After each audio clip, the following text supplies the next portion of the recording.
The Guinness World Records was actually incorrect when it continuously kept acknowledging The Simpsons as being the longest running animated TV show, up until 2013 when this was rectified. That award was always meant to belong to an anime, and no, it's not One Piece. It's a show that everyone, both young and old, know about, and everyone has seen at least one episode. But honestly, the creator is more fascinating than the show itself. It's called Sazae-san, a slice of life comedy that has been airing non-stop since 1969, with 2,800 episodes. However, each episode is actually a collection of 3 smaller episodes, making some say that the episode count is actually around 8,000. Fucking hell. But is that cheating? I don't know. As of making this video, the show is currently 55 years old. In fact, it isn't just the longest running animated show, it's also the last animated television series to use traditional cell animation, fully transitioning to digital animation in 2013. On top of this, the voice actress for its titular character, Midori Kato, also has the longest career as a voice actor for the same character, since she has never been replaced ever since the very first episode. Well, she's lucky, isn't she? In a profession with worries about shows suddenly getting cancelled and being out of a job, this woman has been chilling for 56 fucking years. I'm pretty sure that'd be every actor's dream. The show is so bloody popular that whenever a voice actor is changed, or even when a fucking sponsorship is withdrawn, there's huge media coverage around it. Hell, there's even a syndrome called Sazae-san syndrome that occurs when the weekly Sunday night episode has finished airing. It is a reminder to audiences that the weekend is ending, making them fall into a state of depression, which is really sad. There's nothing witty to say about it, that's just genuinely sad. Sazae-san's cultural relevance has dubbed it the national anime of Japan, and it's regarded as a symbol of universality. Universality is defined as the character or state of being universal, existence or prevalence everywhere. So that means that they fucking lied, because this anime is only available in Japan, nowhere else in the world, so it is not everywhere. Yeah, if you're not Japanese or have never been to Japan, both of which are me, you've probably never heard of this anime despite its impressive feats. I know in the beginning I was talking about everyone young and old has heard about it and has seen it, blah blah blah, and y'all were probably confused as shit. Well, I was only referring to Japanese people because it doesn't air anywhere else besides Japan. This is because of a special and very unique request made by the creator of the original manga, Machiko Hasegawa, ever since its publishing in 1946. A request that has been mostly honored. She didn't want the immersion of Sazae-san being a weekly communal experience to be broken via consumerism and merchandising. So that means no home video rights, no DVDs, and no studio outside of Japan picking it up. This proves that she created Sazae-san for the love of creating, no other ulterior motives. I bet you liked the money as does everyone else in this world, but she didn't care for it in excess. In a world where money is the new god, this stance is very refreshing and I cannot help but respect her for it. However, Fuji TV did make an agreement with Amazon Prime Video back in 2018 to put a selected few episodes on there, or only for a limited time. And there is merchandise, even having a whole fucking store, and restaurant, and park, and street. The merch is often in limited or commemorative forms, which are generally respectful of Hasegawa's vision of preserving the show's cultural significance instead of commercial exploitation, according to people that aren't Hasegawa. I wonder why there was no media coverage concerning this, but a shift in fucking sponsorships gets headlined. Although I am of course courteous of Hasegawa's wishes, deep down inside of me I do think that it's a shame that Sazae-san has essentially been rendered inaccessible to the rest of the world, because I actually really liked this show. Yeah, I did manage to get a hold of some episodes. 3 whole episodes. I mean, there were way more that were taped and put on the torrent website, but only 3 in total were actually subbed. No official subs. Fan subs, of course. 2 22-minute episodes and 1 45-minute special. Yeah, I had to torrent in order to watch my Sazae-san. I had 0 other bloody options. When I tell y'all, I scoured the internet for ages. Truly believe me on that. It took me ages, hours, days. Okay, not days, just hours, but that's still way too fucking long. Torrenting, I found out, is the only way to watch this fucking show besides just flying to fucking Japan. The episodes were jumped from the very first back in 1969 to episode fucking 2199 or 6881 45 years later. And I must say, the change was evident. Which style do you prefer? Tell me in the comments. Personally, I prefer the modern character designs. It just looks cleaner and more visually appealing. It also suits the tone of the show more, since there were times when their faces would get kind of fucking freaky in the old designs. The show was overall a cute, good time. It reminded me as to why I used to be obsessed with slice of life anime. I kind of wondered why the hell I liked watching those shows so much, but watching Sazae-san made me realize that it is the ultimate escapism and fantasy, because it's basically if real life was actually good. The episodes didn't have groundbreaking plots or anything, it just details a family of 7 going through the motions of their comedic lives. There's Sazae, of course, who lives with her husband, toddler, parents, and siblings. Actually, I thought that Sazae's siblings were meant to be her kids at first. I mean, they are both tiny children and Sazae is this fully grown adult. But no, they're her siblings. I guess that does make sense, seeing as Sazae is 24 and the brother, Katsuo, is fucking 11. I don't know if I'm stupid or what, but Sazae would literally call Katsuo her brother, but I thought that it was just some awkward thing that mothers did back in the day where they called their sons their brothers. What? Yeah, I am fucking stupid. Like, I'm just reading the script right now. I am fucking stupid. Anyway, speaking of the kids, Wakame, Sazae's little sister, and Taro, her son, was so cute. The art style makes it so that the kids are effortlessly adorable. The escapades of the family range from mundane, like being proud of a test score and going on a trip, to the really mundane, like doing an assignment and jumping. Yes, that was actually an episode concept. Sazae being able to jump high. That was literally the fucking plot. And she couldn't even jump that fucking high. I know that I'm sort of taking the piss here, but the show did exude charm even with the mundane, which is literally the concept of a slice of life, right? I just wish that fucking jumping episode had that effect. There are people who do criticize Sazae-san because they think that the show is just boring overall. This apparently is especially the case for non-Japanese audiences who find the humor and themes too rooted in Japanese culture, leaving them with less room to appreciate it. But personally, in the 90 minutes I watched, I didn't feel bored. At worst, I just felt kind of bored and pretty confused. But the show's charming writing and the characters' relatable personalities were entertaining enough to make the show stand on its own even during those confusing parts, like when those door-to-door salespeople were laying out their shit on their floor, and this play with purposefully bad acting.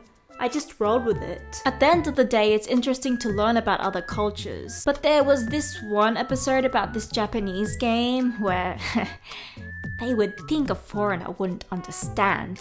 But the joke's on them, cause I did. And I bet my ass you guys would too. Because it was fucking Beyblade. Well, Beyblade for old people. And they didn't even call it Beyblade, but it's still fucking Beyblade. Beyblade, let it rip. The show being so tied to Japanese culture brings a sense of nostalgia to the public, specifically the older generation. Yes, the show is made for all ages, but the majority of the people who watch Sazae-san are old people. It also helps that they also make up the majority of the population. But another good reason is that Sazae-san is only on TV, and old people tend to be more likely to watch TV in an era where streaming is the new thing. Another reason is that the show doesn't really bother that much with trying to modernize itself. The original manga was published in 1946, and while they have implemented more modern objects, this is pretty few and far in between. I'm guessing that they did this in order to not make the show too unrelatable for a younger audience and not too much of a period piece. But these implementations were subtle enough from the limited amount of the show I've seen. And from what I've heard the staff say surrounding keeping the show traditional, I highly doubt the plot point would surround any of the contemporary objects that they've included, like modern vehicles, kitchen appliances. So yeah, just some background shit that's pretty unnoticeable. No one in the family holds up smartphones to their ears or anything. Don't expect plot points about Taro becoming an iPad kid or Akame talking to predators under the comments of a TikTok dance videos. They still use rotary phones and telephone booths. Their house is still traditional. Their clothes aren't trendy anymore. But objects aren't the only factors about this show that is rather passé. The societal aspects are too. The show still retains traditional gender roles of women being housewives and men only working.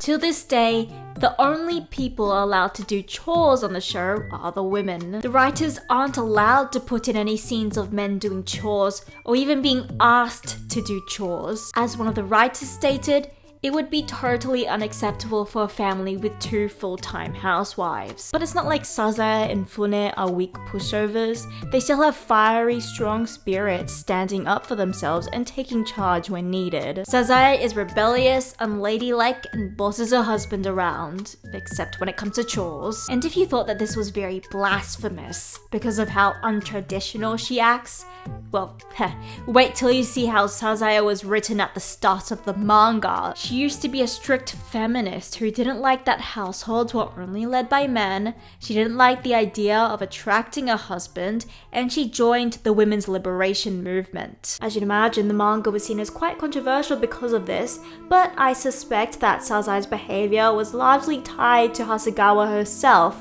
who, despite being very beautiful, chose to never marry or have kids, instead wanting to dedicate her life to her work despite the odds being stacked against her because of her gender. This was in 1946 after all. Women weren't expected to have jobs back then except for being housewives. Despite this, however, Hasegawa managed to achieve success all by herself and became the first widely recognized first female mangaka in history, and by extension, one of the first women to even publish a manga. This is very impressive on their own, but she also invented a very new manga format that is still a staple till this day, the 4-koma manga, or 4-panel layout. She also, alongside her sister, founded a publishing company and an art gallery that was named after herself. She has done a lot of shit, okay? So yeah, it's safe to say that Hasegawa is really inspirational. Women in Japan being able to pursue their creative endeavors can largely be accredited to her. She had a major excuse to not pursue her dreams, but she did it anyway, okay? What's your excuse? I'm not really someone to idolize people, but she's one of the few exceptions. Sazae, being a staunch feminist, remained for many, many years, but the manga did become less politically charged eventually. She ended up getting married and having a baby as chapters shifted focus to light-hearted family dynamics and everyday life. Her role as a mother, wife, and homemaker became central, rather than focusing heavily on serious political and social justice issues about the impacts World War II caused. This was done to appeal to a wider audience, suggested to Hasegawa by many as the manga gained popularity. While the topics resonated with viewers at the time, they were seen as too bold for a comic strip. This tonal shift became especially true after the anime dropped in 1969. One of the reasons as to why some modern viewers don't like Sazae-san is because now it stays far the fuck away from contemporary Japanese issues. I find it funny that in the past it used to receive criticism for being too progressive, and now it receives criticism for being the opposite. But why would they change? This show has been going on for 56 bloody years straight, and it stayed popular all throughout that time. Clearly they're doing something right. And one of the main reasons why is because the Japanese public apparently just really value traditionalism and nostalgia, and Sazae-san never really strayed too far away from its established time period. It's basically if it was the 60s but with a pinch of modern stuff. To many, it's a flashback to simpler times, a bit of a time capsule of what the country used to be before social changes occurred due to technology and politics. Although some aspects did have to get removed because they aren't considered family friendly anymore, like smirking and corporal punishment, which if you didn't know means beating up your fucking child, student or employee. I didn't see any beatings in the little I watched of the show,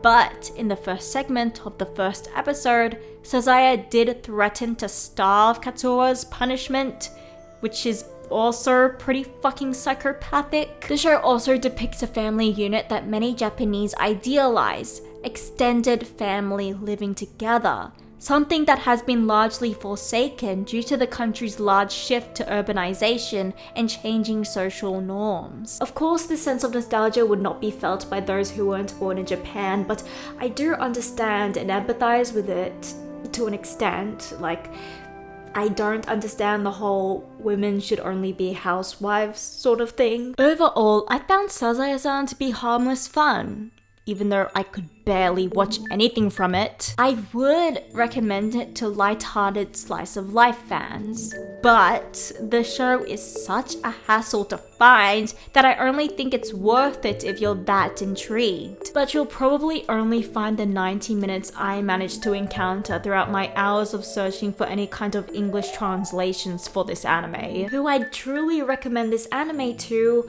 are the people who are learning Japanese and are at an intermediate level, and by extension are interested in Japanese culture. Most of the files I found online were raw episodes anyway, so I think it would be a good fit for y'all. According to this article on Kotaku, unlike other animes that continuously use words that won't get regularly used in real life, or paint a far more abstract view of the country, the show is a useful study aid because it is actually very realistic when it comes to vocabulary and speech inflections that are accurate to daily life. Each episode focuses on a Japanese cultural idea, norm, idiom, or seasonal motif, which could teach you more about Japanese culture. It's also a peek into how you'd talk to different family members, friends, or colleagues, since the language, I guess, has a different system of formal and informal speech that differs from languages like English. I said I guess like I don't know, and I kind of don't know, despite me learning about this shit for 4 fucking years when I took Japanese classes in high school. Honestly, I forgot about like 90% of what I learned because I didn't bother really touching up on Japanese again because I knew that I wasn't gonna use it often anyway, so what's the fucking point? The only things that I still fully know are hiragana and katakana, okay? 2 of the Japanese alphabets, okay? That shit is just locked into my thoughts despite me very rarely having to read Japanese. Please don't tell me to actually string together a sentence. I already embarrass myself enough on YouTube. I fucking talk about anime, okay? That's fucking embarrassing. Sorry for getting off topic. Anyway, yeah, personally, I am very satisfied with Sazae-san being named Japan's national anime because it truly deserves it, mainly because of Hasegawa's story. I find it to be extremely inspirational. If you liked this video, please give it a like and comment down below as to why you liked it. If you disliked it, the same applies. Comment down below, tell me why you dislike it. Just don't be an asshole. And if you want to see more of me, I make videos about obscure shit. And you can follow me on Instagram. And that's about it, really. Goodbye, everyone.